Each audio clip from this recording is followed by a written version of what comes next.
Hi, everyone. Dom Famularo here again. This is so exciting on Mondays. It's one of my favorite days because I get a chance to meet so many great drummers on behalf of Mapex. And today, my gosh, I'm excited. We have today Mitch Marine. Mitch, thank you so much for joining me. Thank you, Dom. Very, very pleased to be here with you. This is so great, Mitch. We go back. I just recently, when I last was that in January of this past year? Yeah, in Fullerton at Lone Star Percussion at their drum shop. You were doing your sessions? Yes. Yeah. And we had Tommy Aldridge there and Willie Ornelas, another incredible session player that we had there. Of course, our great panel of Paul Quinn and Carlos Gutzman and so many great people. This is fantastic. And I think you were there with Jill, if I'm not mistaken. Yeah, my girlfriend Jill, who plays drums, and we're both huge Tommy Aldridge fans, as well as fans of you. And so we don't live very far from the Fullerton store of Lone Star Percussion. And nice. I'm friends with, I lived in Denton, Texas for 22 years. So I've known Lone Star Percussion back when Henry, I think that was his name, Henry anyway. Yeah. A guy that owned it long time ago, and now it's being run by some friends of mine, Robert Anderson, who went to North Texas. Yeah. And he's friends with Jim Riley and Rich Redman and Jason Sutter, all my buddies from North Texas days. That's the old school from North Texas, right? Well, I want to go back and talk about that. First, I want to talk about what got you involved with music. Because, I mean, you also play bass guitar and guitar. You write, you produce. What got you involved with music when you were younger? I knew I wanted to play drums early on. My parents said that if I'm going to play drums, I have to learn piano first, which is a good thing. It's a good parental thing, even though at the time I was fighting that. But I started piano in 5th grade. So 5th and 6th, and then in 7th grade in junior high, I got to play drums. That's when my dad took me to, I was born in a small town called Morton, Illinois, a town of about 10,000 people back then. So about 25 minutes from Peoria, and we went into Peoria to look at drums, and my dad said, you can have that Ludwig snare drum or that Apollo drum set. And I'm like, well, doesn't that Apollo drum set have a snare drum? And they're like, yes, it does. I'm like, well, I want that drum set. I want to play drum set. And so in junior high, I started playing, but I was involved in the junior high jazz band with Rick Skoronsky. Hi Rick, hopefully you're watching. My old music teacher. How was it? How important was that school music program at that time for you? It was very important for me at that time. Rick was great. I really enjoyed working with Rick. He was with Rick, and he was very, very supportive of me and my drumming. And you know, it was one of those things where it's a small school and a small program, but there was 2 or 3 other drummers that were involved in it. And an old friend of mine told me a few years ago when we kind of reconnected, he goes, I knew you were going to be really good because you were the only one that could figure out 25 or 6-4. Which was the Chicago tune that my dear friend Danny Seraphine played on. Yeah.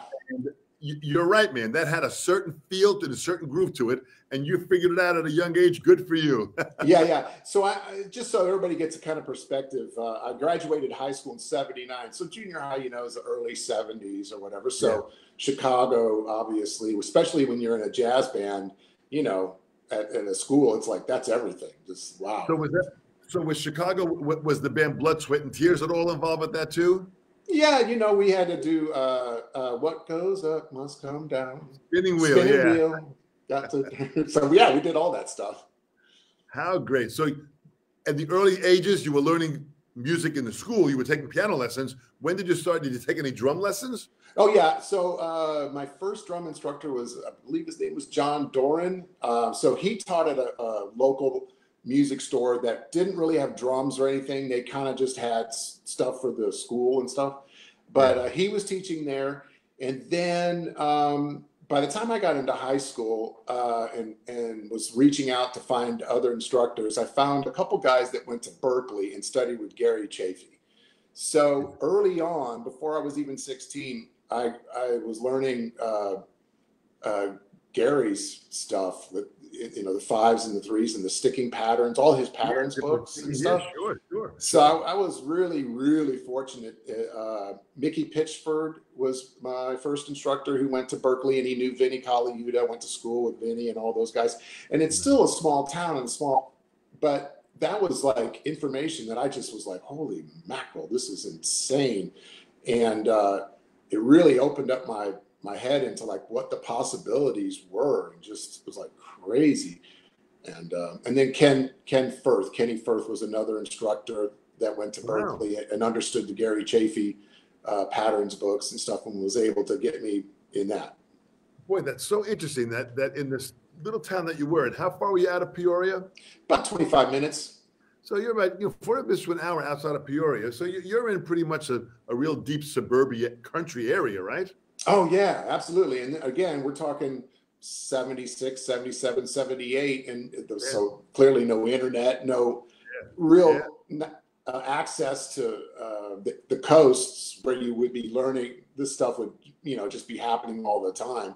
So, the Midwest is, kind of far behind back then. You just wouldn't know about stuff like that. Vinnie Colaiuta was like, I don't know who that is. And then when he got with Frank Zappa and did the Joe's Garage records, I was like, oh my God, this guy's crazy. And then I saw a concert in Champaign, Illinois. I saw Frank Zappa with Joe, with Vinnie. I was just like, oh my God, you got to be kidding me. This guy's insane.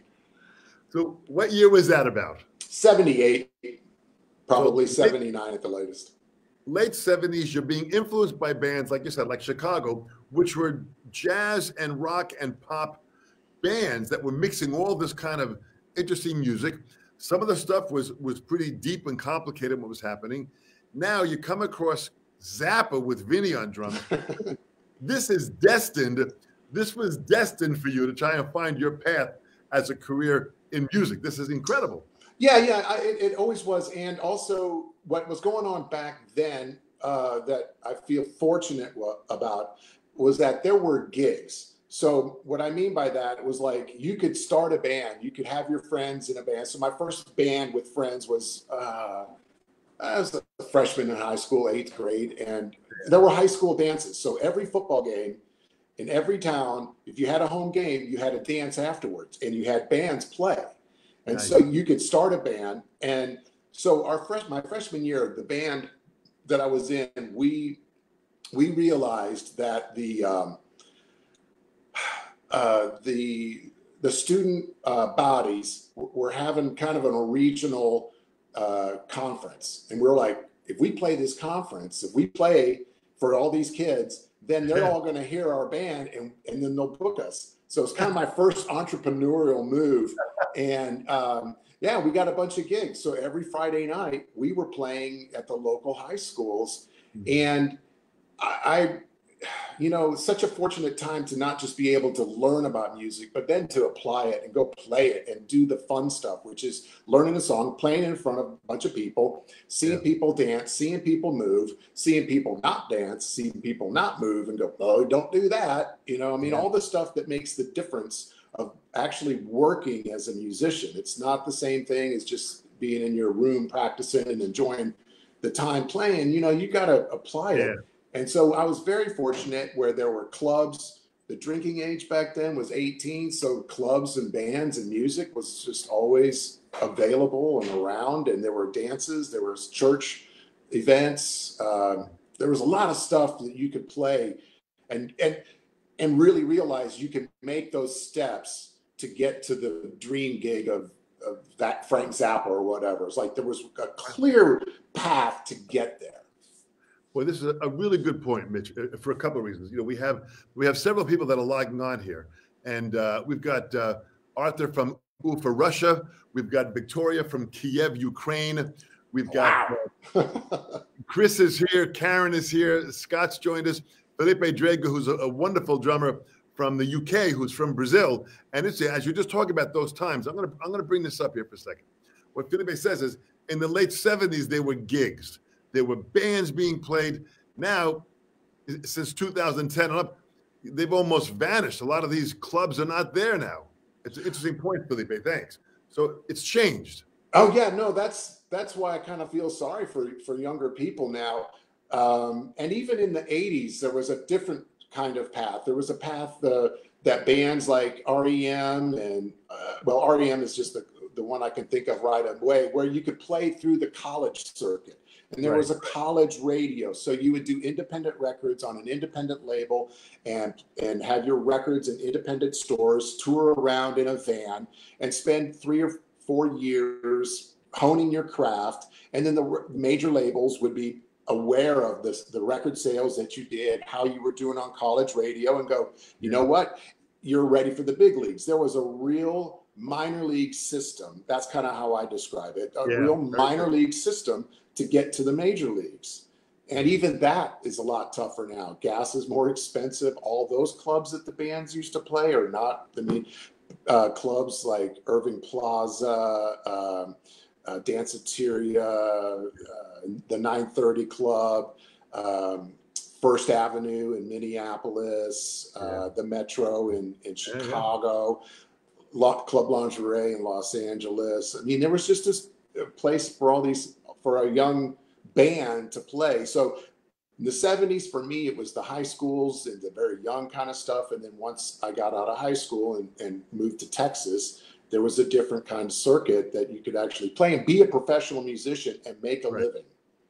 So you're playing with these different bands, you know, these local bands. You were studying drums. Were you working out of books? Were you working out of like Chafee's books at all, or whatever? Yeah, you know. Yeah, I worked out of Chafee's Patterns books. It's been a long time since I've got a question there from Arthur, and Arthur, who was from Ufa, Russia, is a wonderful, wonderful player and a very dedicated player. His question is, do you have a favorite Gary Chafee book, or are all of them in the same learning school? Yeah, you know, they're all great, and you just kind of grab whatever I grab whatever I tend to be working on specifically for a gig. So, I mean, when I was younger and just studying, I just learned a bunch of stuff. So I guess as you get older, you start and you're working a gig, you kind of be specific. Like, I need this for this specific kind of gig that I'm coming up with. And I need more, maybe I need my right hand to do a little bit more of a pattern type thing. And I was doing a Zydeco band for a while, and I was there. There was this underneath layer that you would kind of play for a Zydeco groove, but I wanted my right hand to be able to play anything on top of it. And I grabbed a Gary Chafee examples of all the different right hand patterns that I could do and just run through them and just make sure I could do any of those things. So when I'm actually playing, I'm not thinking about it. I can just start kind of rambling off some patterns that are based off of what someone else is playing. That type of thing. Scott Newman. Hi, Scott. Scott's watching. That's a buddy of mine from North Texas. Great jazz drummer in New York City. Oh, great. Yeah, love Scott. He's great. North Texas guy. Daniel Lemus we got Hi from Mexico, so you've got a wide variety of fans here. There's Bob Terry. Yes, Bob Terry, another fantastic player and a dear friend and a friend. What a great guy. So many great drummers. Yeah. Thank you, Bob. So in this process here, so now let's talk about North Texas State. You make the move to Texas, and you go for a couple of years to North Texas State. Yeah, North 2 years.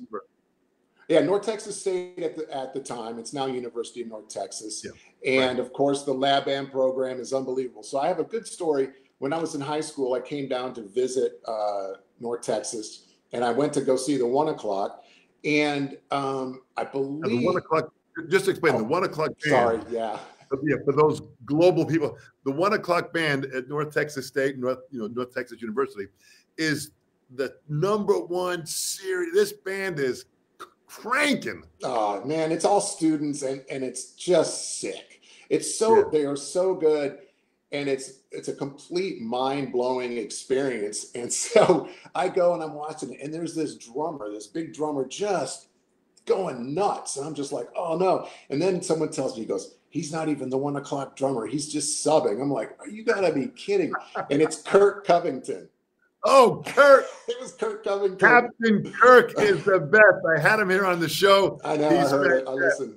He's crazy. He was insane. I'm just like, oh my God. And it's funny because seeing Vinny, seeing those guys, there are times when my first reaction, just natural instinct, just is like, oh man, I better learn to be a plumber. I better figure something else out because these people are so good. And then, of course, that wanes. I'm like, no, I'm going to do it too. I'm going to do it too. And, you know, you see these guys and, you know, sometimes you're like, oh, no, no way. I can't do that. And then you're like, oh, well, I'm going to give it a shot, whatever. So, yeah, North Texas, I went there and studied with Henry Oxtel. Colin Bailey was there for a bit. I got to study with him. I remember. Colin was a teacher of mine. I remember when he was there. And Henry, another fantastic. Great teacher. I can't say enough about Henry. I always try to call him anytime all of my teachers, I get a chance to, I'll be playing something and my teacher's voice comes through of like, remember this, remember that, and the one thing I remember with Henry that was so awesome. He just told me, he was just like, when we were explaining and talking about the swing eighth note, he's just like, that could be anywhere, but you got to base it off of who you're playing with and what you're doing. And my current gig, which I've had for 17 years now with Dwight, he's rhythmically, he's a great rhythm guitarist, and he's playing acoustic guitar and singing. And so my job is to support him and follow him. And some songs, the eighth note is a little farther back. Some songs, the eighth note's a little bit closer to it. And so I always remember Henry telling me, it's like, yeah, you just got to listen to who you're playing with and put that swing note where they're putting it. So, I mean, I really appreciate all my teachers and Ray Hare. I want to say Ray Hare. Hi, Ray. Yes, Ray Hare. Yeah, he was an instructor there as well for me. Yeah, Ray, phenomenal educator. But what's amazing is that you took those experiences. Listen, school and learning and education is powerful when you remember it and apply it. Yeah. And here you were years later now, still applying it with Dwight. So at North Texas, you're meeting tons of musicians, you're meeting other drummers. What was it like in just that university, mentality for a couple of years? Oh man, I can't say enough of how great it was. Again, we're talking in the 80s, 1980, 82 and stuff like that. Man, we just got together and listened to records all the time. It was called sides back then. It was like, and everybody, some people had their own little satchel for their albums and stuff. And we would get together at friend's house and just kind of start listening to records, and you'd have your turn to play a song that you love. And that experience was just unbelievable. Yeah. And what's really important for me, and maybe for anybody else out there that is ever thinking about something like this, it's been invaluable for me as a working musician. For instance, in 2002, I moved to Los Angeles, and the first people I call are all the guys that I either went to school with or guys that were around the school when I was playing there in Denton. So I lived in Denton in 22 years, but you still go to the school and hang out, and you hear people, and you know who's there, and everybody knows everybody. So I came into LA, and Jason Sutter was there, Blair Cinta was there, Greg Bissonette,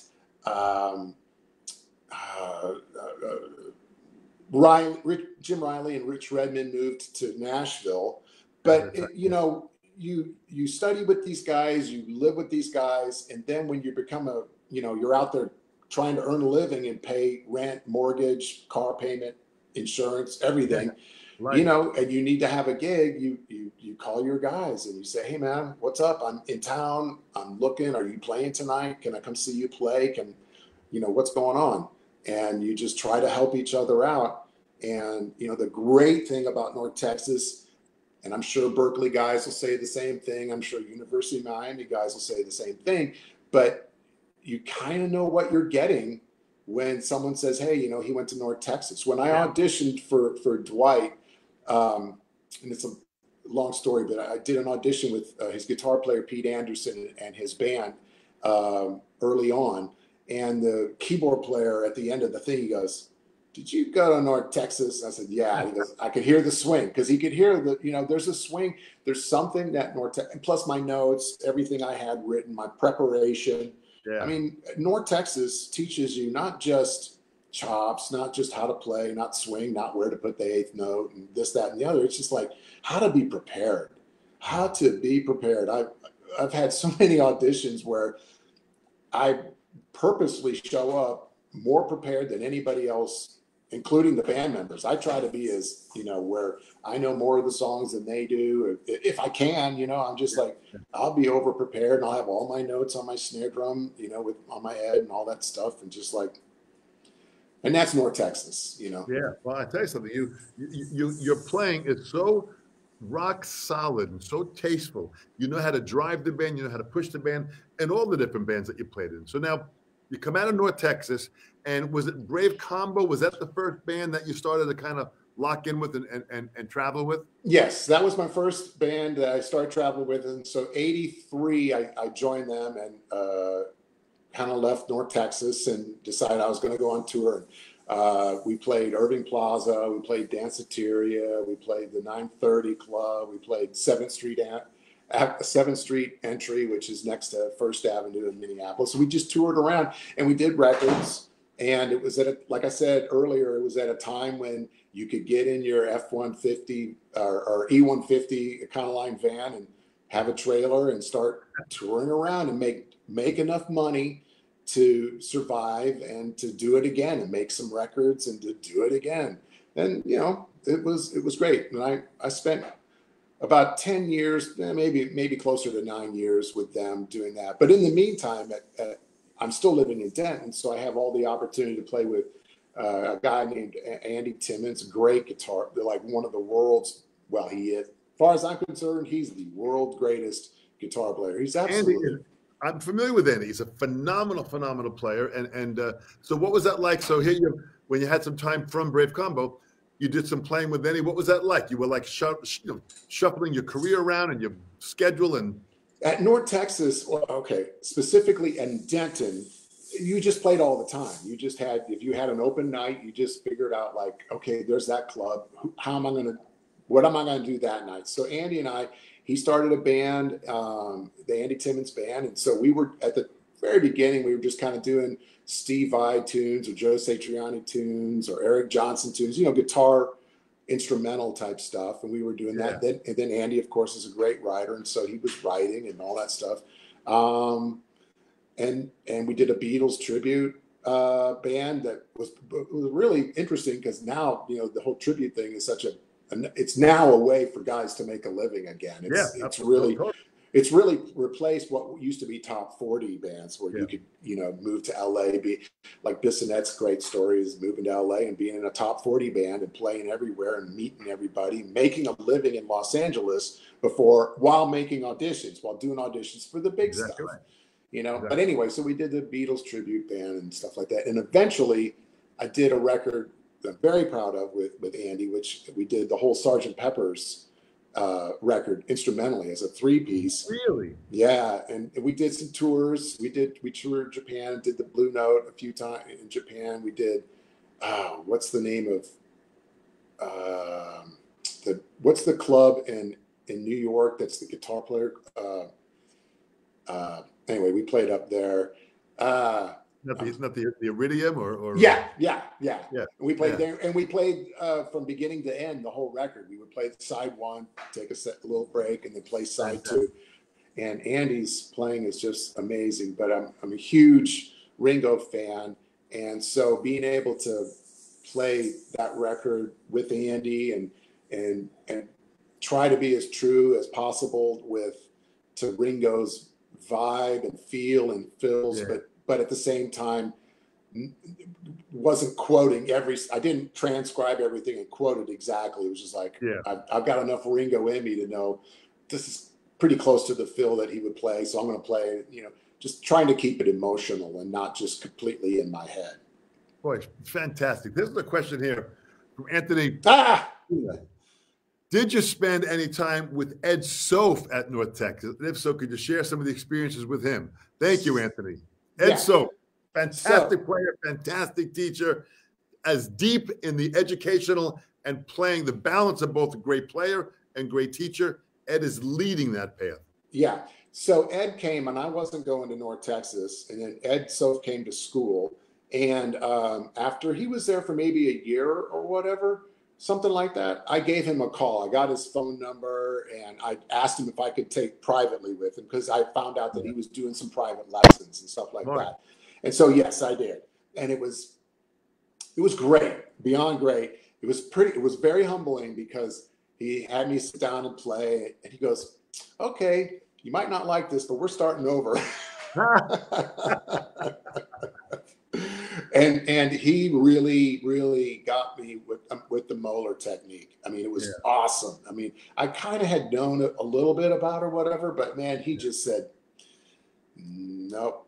Yeah, we're going to work on that. And I really had to slow everything down. I really had to just relearn a lot of stuff. And it was awesome. It was the best thing that happened to me. Yeah, working with Ed was amazing.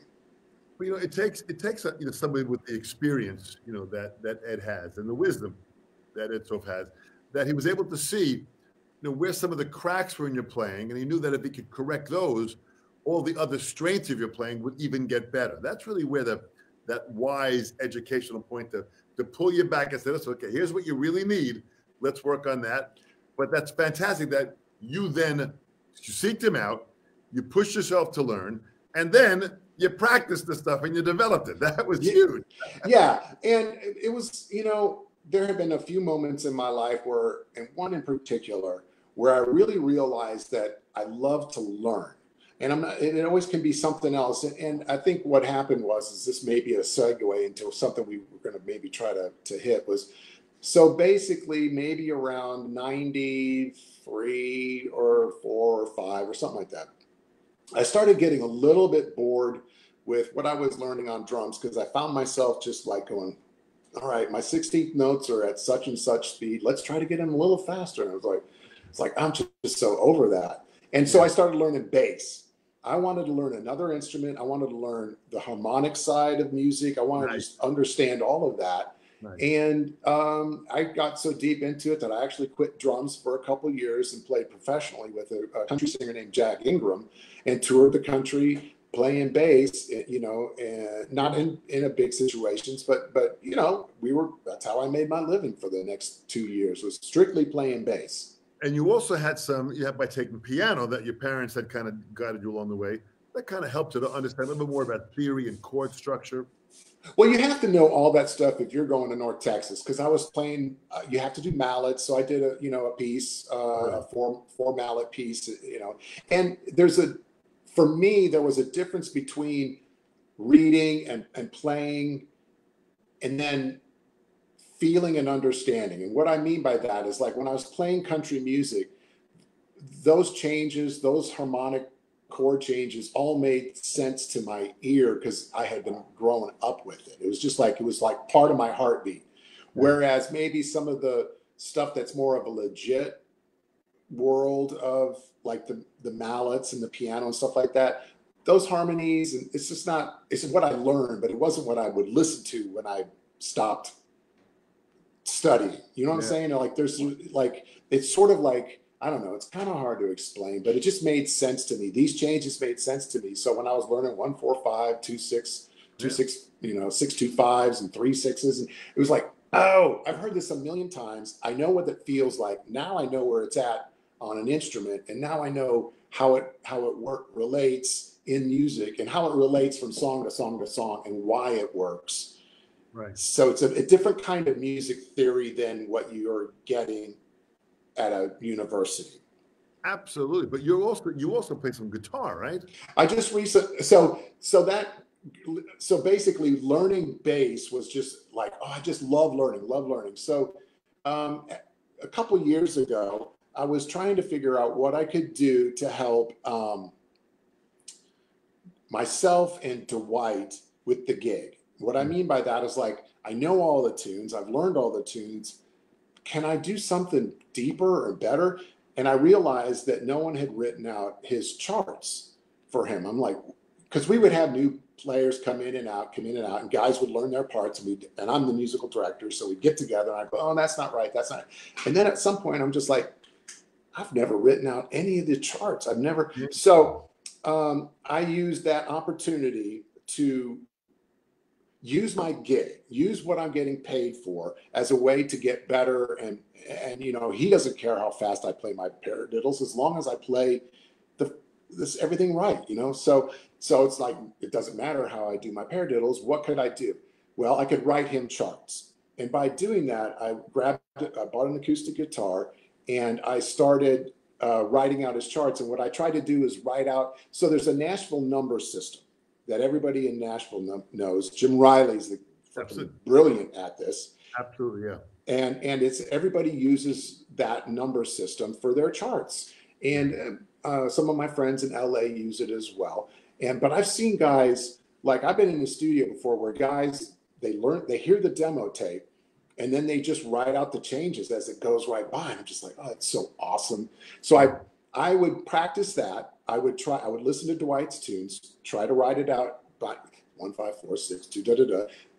And then grab my guitar, learn these chords, fix everything, write out a chart, and then play it on guitar, and then do the next one. So I did that he's got, I don't know, maybe 20 records or something like that. So I did it for every single record for a year while we were out on the road. That's how I spent my time.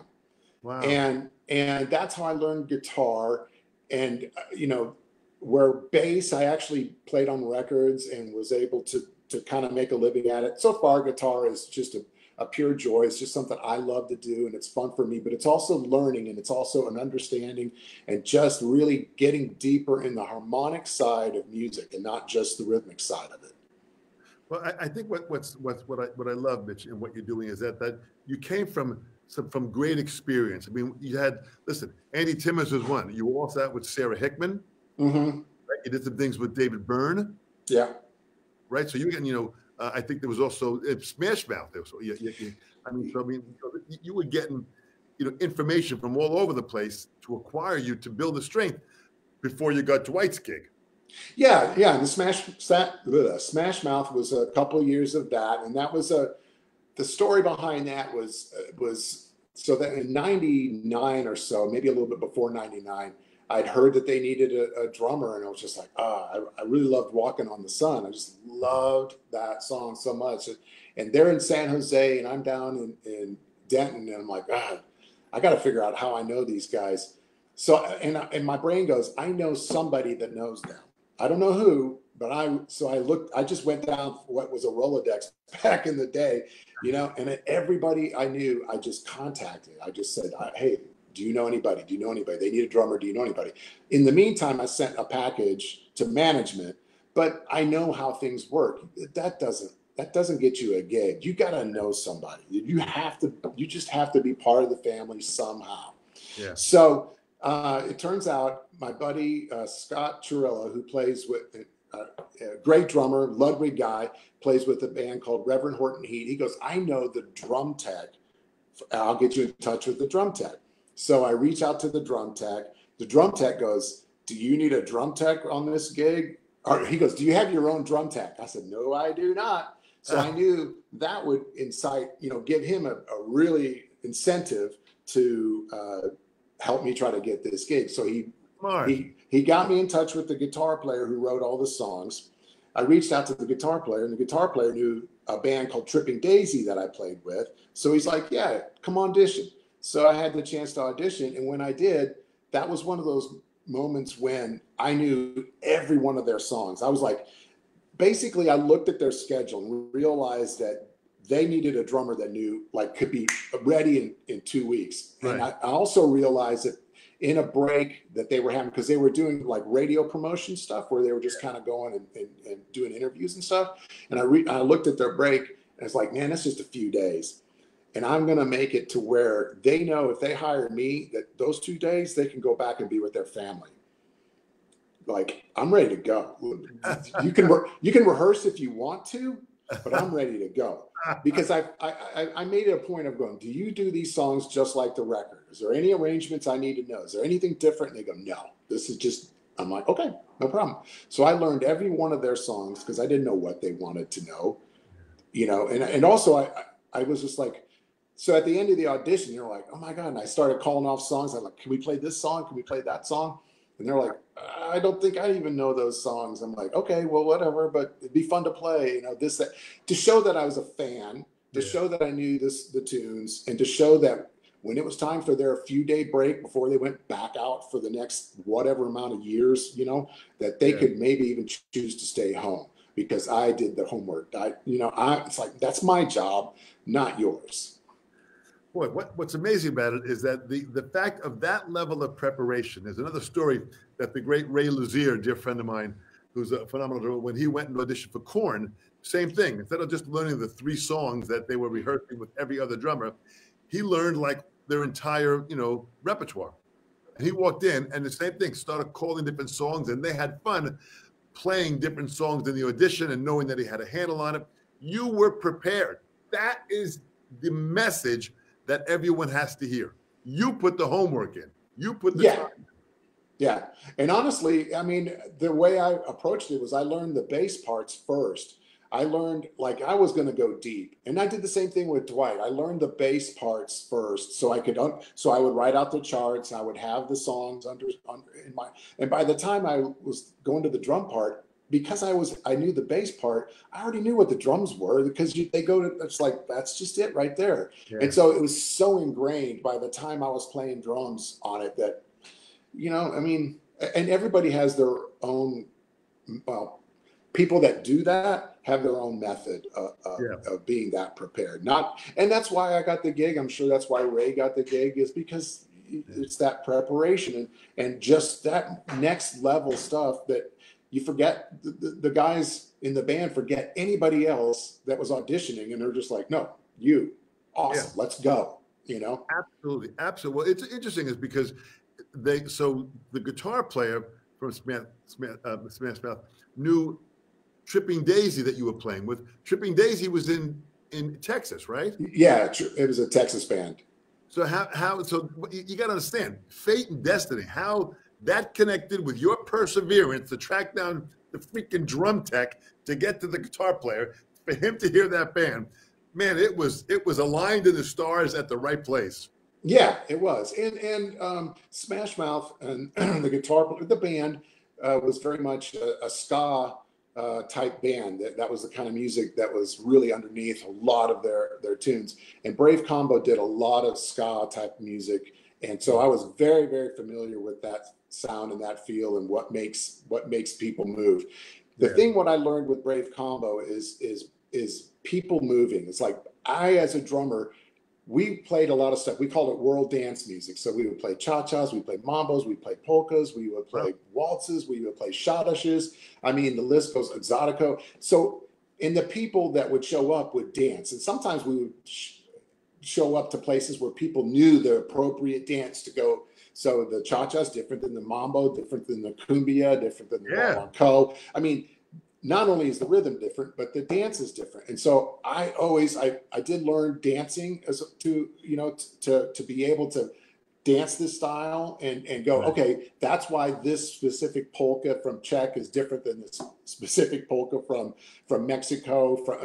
It's crazy, but it makes a difference. And the dancers know, and you got to dance full dance floor or you don't.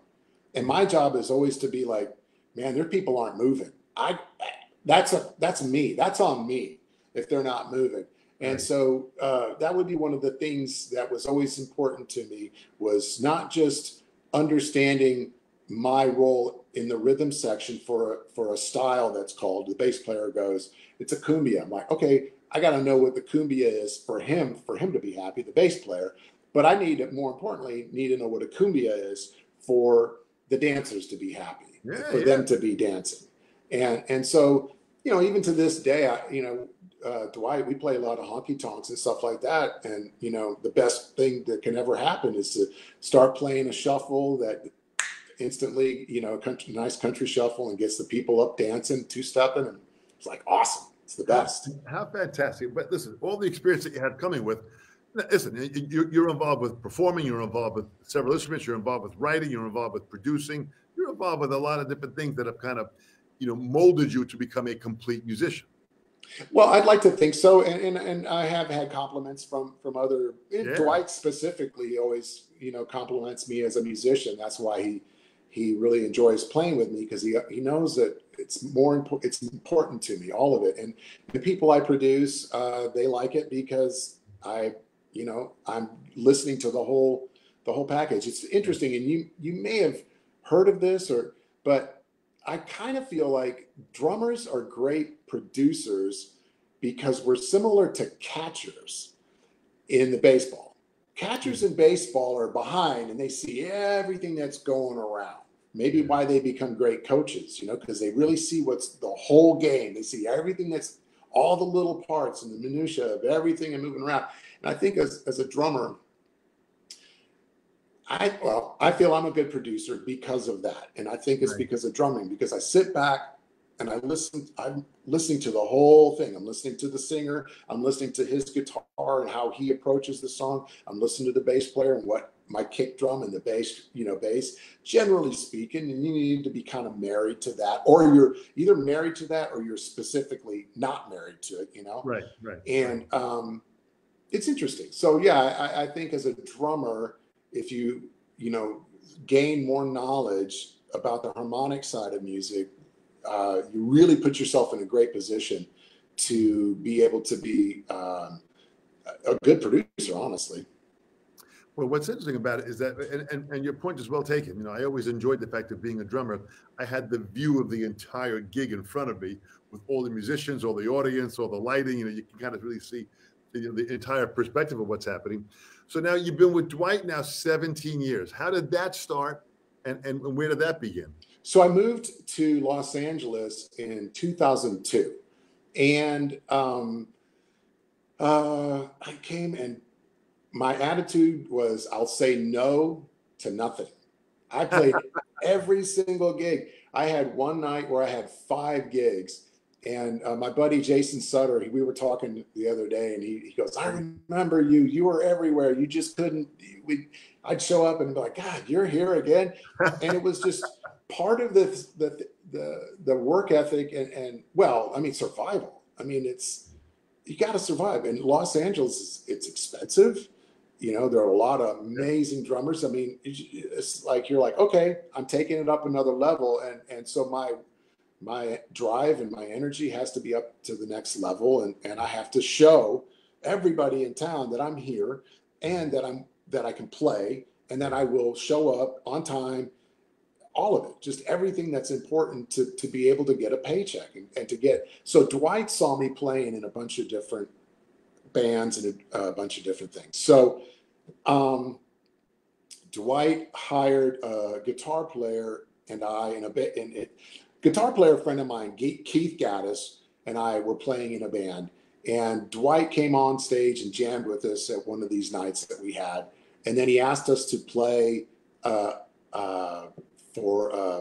a charity event. He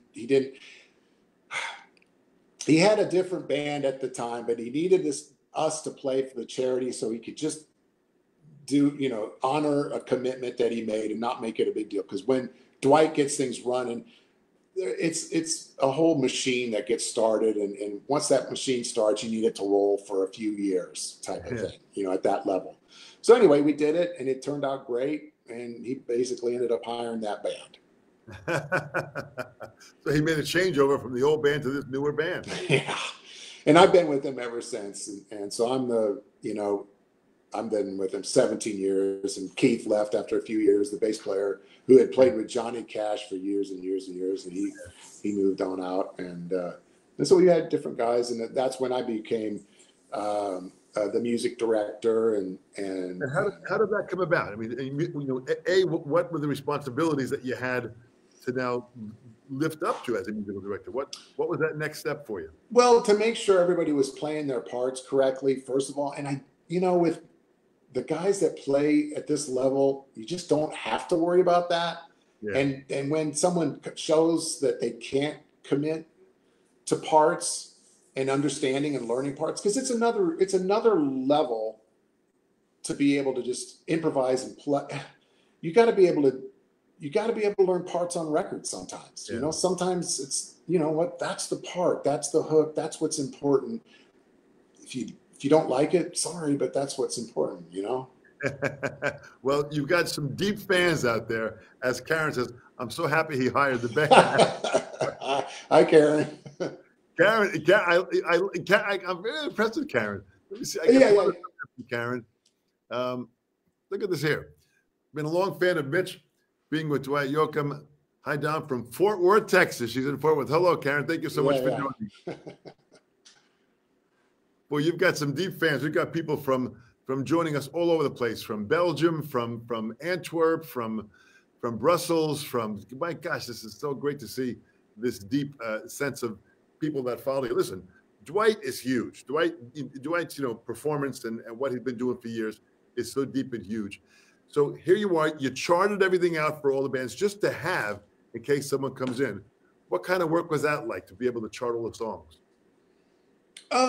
It was really, again, it was work for me. I really did it for me. I didn't even tell Dwight. I didn't even let him know I was doing it. I mean, he'd see me with the guitar and probably wonder, like, why am I sitting at the side of the stage playing guitar, during just like, why am I? But anyway, so I really did it, for me.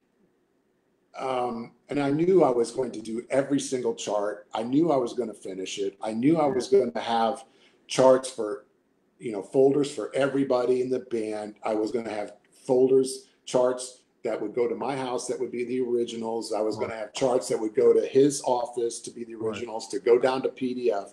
So, I mean, I just kind of knew all of that. And so the work was easy in the sense that it was enjoyable. It was fun. It was, and it was a learning process. And also I would go to the guys in the band. I'd go, hey, let's go down this chart together and let's make sure I'm right. Because some of the changes, are a little more advanced, a little more difficult. And I would like, is that what you're playing? Am I notating this correctly? So that way, and so, yeah. And it's still, I still work on it. I still go through them and make sure they're right and stuff. What a great, Mitch, what a great, smart decision to do, because what this did was this kind of brought the musicians into your scope of what you were trying to do. You were perfecting these charts just to have them for your own personal need. But this is a great entrepreneurial business move.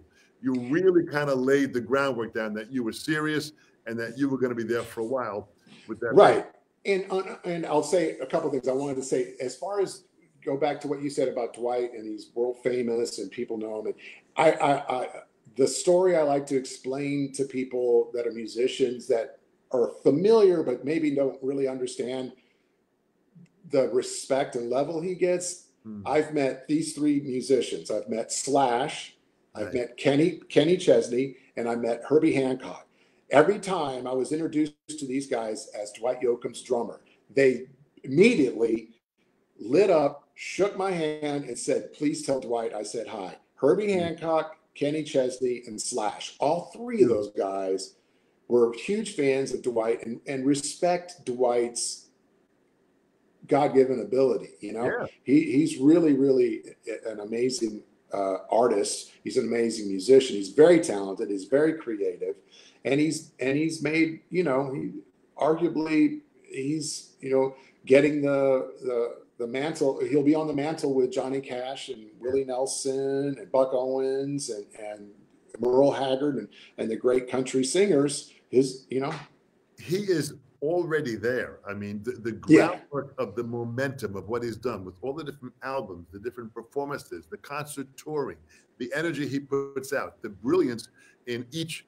When he writes something, it's very unique and very different. Where he comes up with this stuff is a whole other world. I mean, he really is an incredible musician. And the fact that you've been with him for this long really is a testimony to his belief that he needs to have great musicians with him all the time.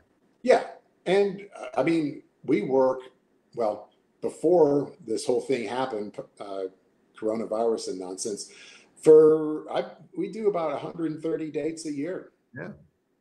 I mean, that's constant work, and you can't, that's why, I mean, anything I do outside of it is very limited, because I mean, I would imagine most musicians understand to be able to have a gig for 17 years where every year you can kind of feel like, I'm probably going to get 125, 130 gigs a year. I mean, it's hard to get something like that. So I wanted to keep it. I always wanted to keep it. I always wanted, I mean, that's why I was always like, why it was important to me when maybe I felt like I had done everything on the drums for him that I could possibly do. I was like, that's not enough. You know, I need to do more. But I think the skill is because of your musical prowess, that you have all this theory and you understand bass and guitar, and you've widened yourself up.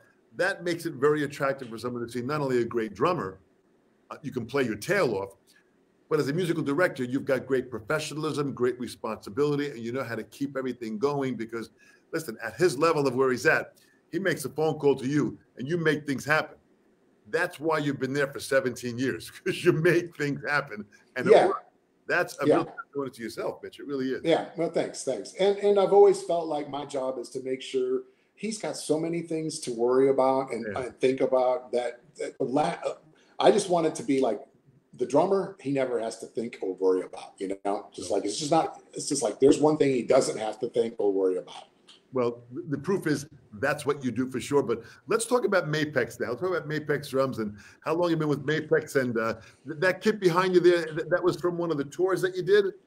Yeah. So this drum set right here is I did with Dwight. We did a Dwight Sings Buck record. So we did after Buck passed, we recorded a record, and which I'm fortunate to be the drummer on his records. He has me play on his records all the time. So I'm very fortunate for that, and very blessed and very thankful and grateful and all this stuff. Anyway, so Buck Owens, you're talking about Buck Owens now, for those that might be from a whole other world here. Yeah. Buck Owens, a legend's legend again. Yes. And that was about what? That was 2006 you did that album? Yeah, I think something like that. Maybe 2004, 2005. I'm always a little iffy on. But we did some tours with this drum set, and Buck Owens always had kind of the red, white, and blue theme on his drums or his guitars. And so this kit is a Pro-Am kit that Joe Hibbs, the lovely Joe Hibbs, that I got to give a shout out to him, and we'll talk about him at some point, sent me the drums. We took them to Bill Detmore from Pork Pie Percussion, and he recovered them. We've had Chris Hewer recover drums as well for us. And so Dwight's we always used Mapex, obviously, and sometimes Dwight likes a color that there was a blue oyster pearl that Mapex made that he really liked, and then we did a white oyster pearl that's actually in my Identity series that he really liked. Currently, I'm using a Saturn series that Chris Hewer did a white satin flame, and Dwight likes traditional sizes: 22 by 14, 12 by 8, or 13 by 9, 14, 14, 16, 16. So we try to keep it traditional sizes, a little more old school looking. How I got with Mapex is I've had a few moments where I feel like, okay, I'll go back a little bit. So I'm 59. I really say I'm 16 with 43 years experience. and why I feel that way and why I try to word it that way and think that way is because I try to keep the excitement and wonderment of life and everything as a 16-year-old. Nice. I just try to keep that energy and excitement for new and learning and all the possibilities that are around. And it gets harder every year, but I still try. And so in 1997, I get a phone call from, from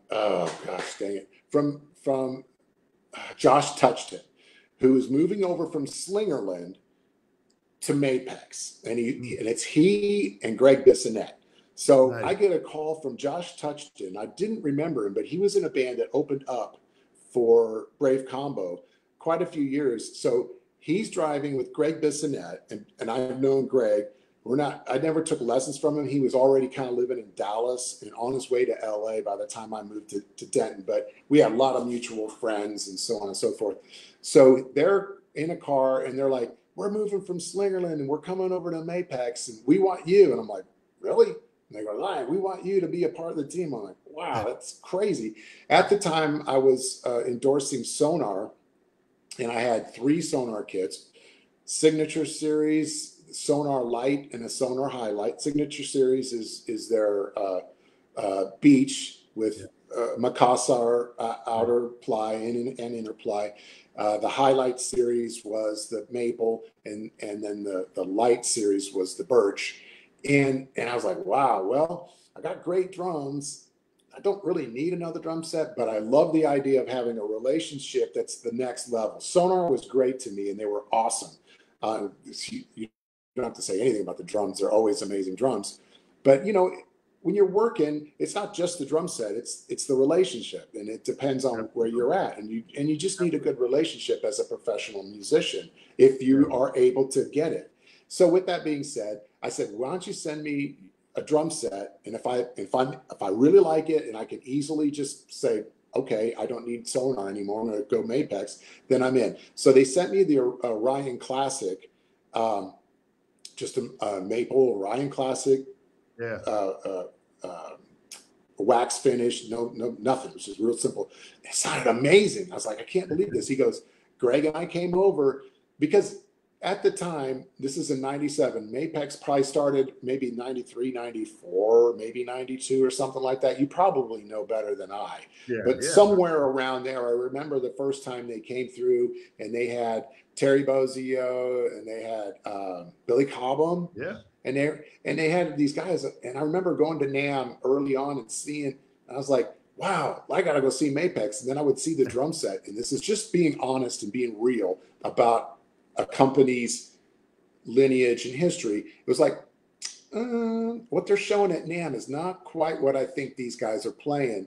So I was like, okay, cool. Let's see what happens. And then, so when they sent me the drum set, I realized, okay, now they're really producing and manufacturing and selling for everybody really high-end quality drums. So I'm like, okay, see you, Sonar. I'm in with Mapex. And even with Sonar, their hardware was so amazing. I was like, oh, what about the hardware? And I still to this day have Mapex hardware from that very first drum set that was on the road with Smash Mouth and everything else like that. So I've owned Orion Classic. I've owned their Orion with the bird's eye.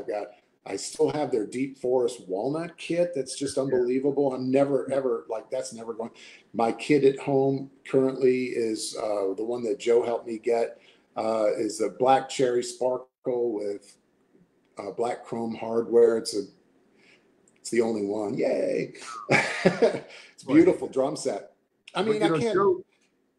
Joe Hibbs was, you rest his soul, was just a major force in connecting people with the sound they were looking for. He knew what a brilliant man he was, and a dear friend of mine for over 40 years. It was amazing. He really was an amazing guy.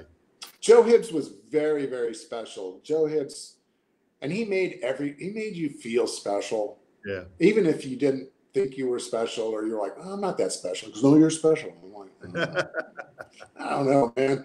He was just, I don't know. I miss him a lot, and that's not to say anything.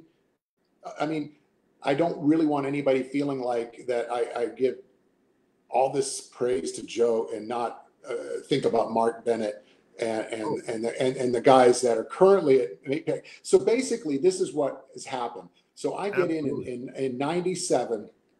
And the drums are amazing. They sound amazing. And every year that, the quality's getting better and quality's getting better. And then maybe around 2008, 2009, then they find a new place to get these paints. And now they're starting to get lacquers that are unbelievable, beautiful finishes. And Mapex has really made steps that are like huge, like all of a sudden it's like, Tama, you better be concerned. Yamaha, you better be concerned.